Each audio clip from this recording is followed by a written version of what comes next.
What's good, YouTube? This is Admin Umbra back for another episode of Rocket Daily, and today, people, we have an amazing battle for you. This was a great battle occurred in the Rocket HQ stream. If you're looking for amazing battles, the Rocket HQ stream is the place to be. We have lots of strong battlers there as well. Of course, Shade and I are always available to battle as well.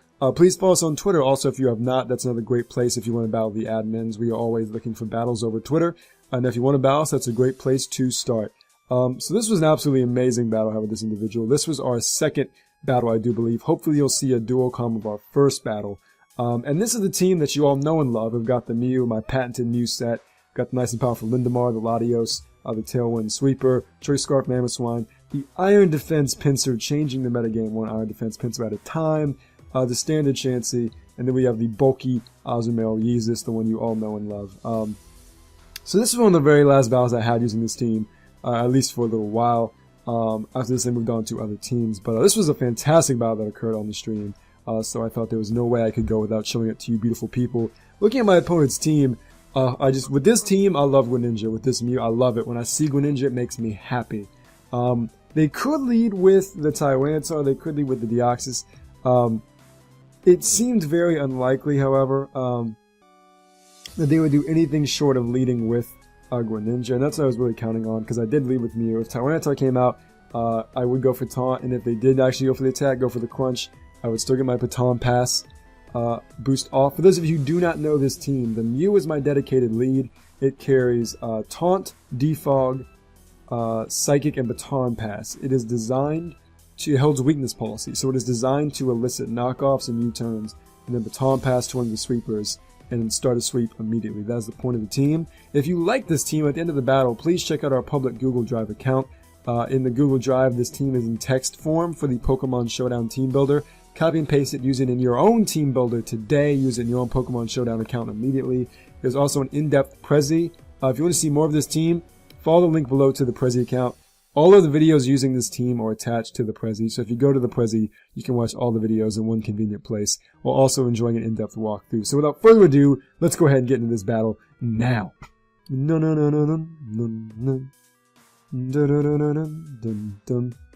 So again, leads, I was super happy to see.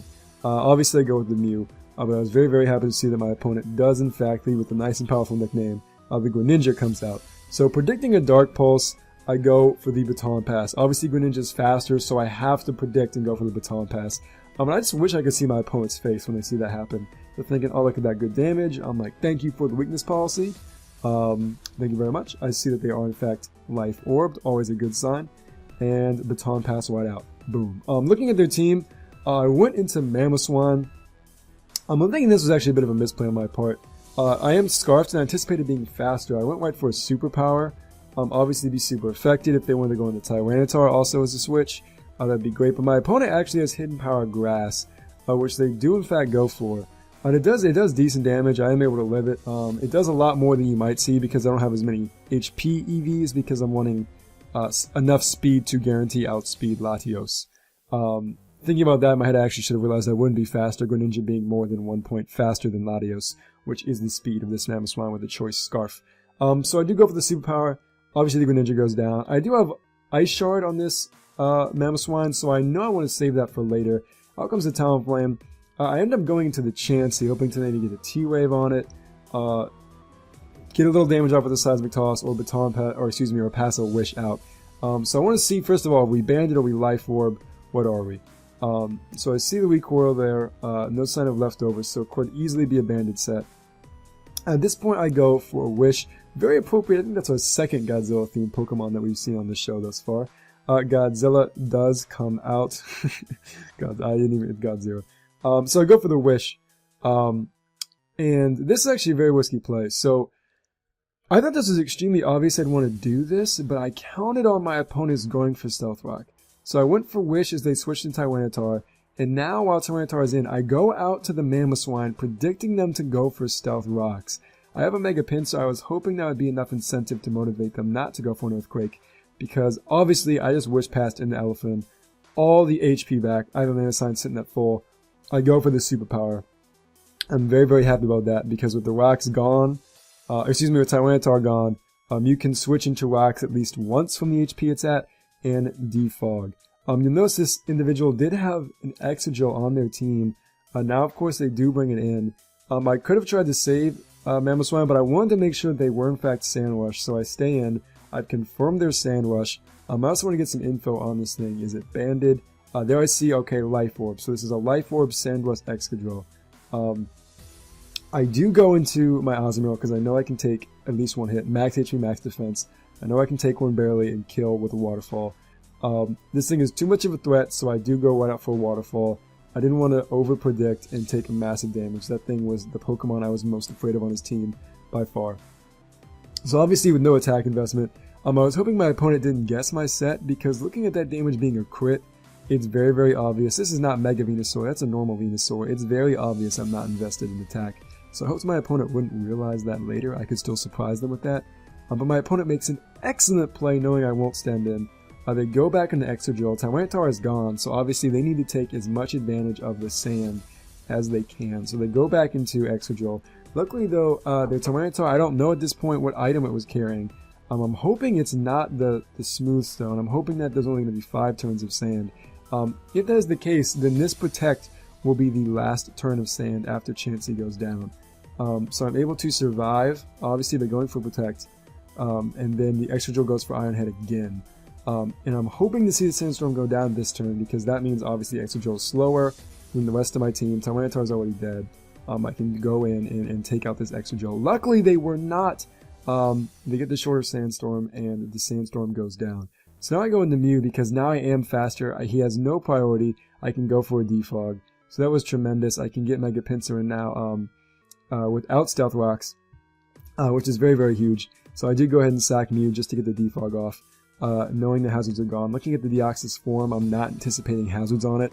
I'm anticipating it's an all-attack set. I also knew this person frequented Lindamar, and having seen Lindamar use offensive Deoxys, I anticipated they would be a similar variant. So now I go into Lindamar, speaking of the devil, just to go for a Draco Meteor.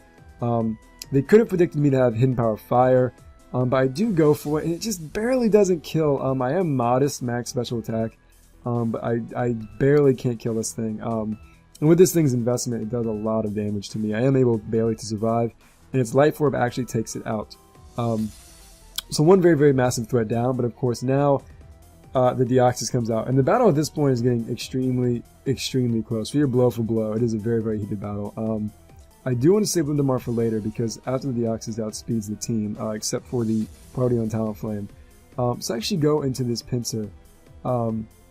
Which is fantastic because they went for a knockoff. Obviously, I'm bulky, does nothing to me.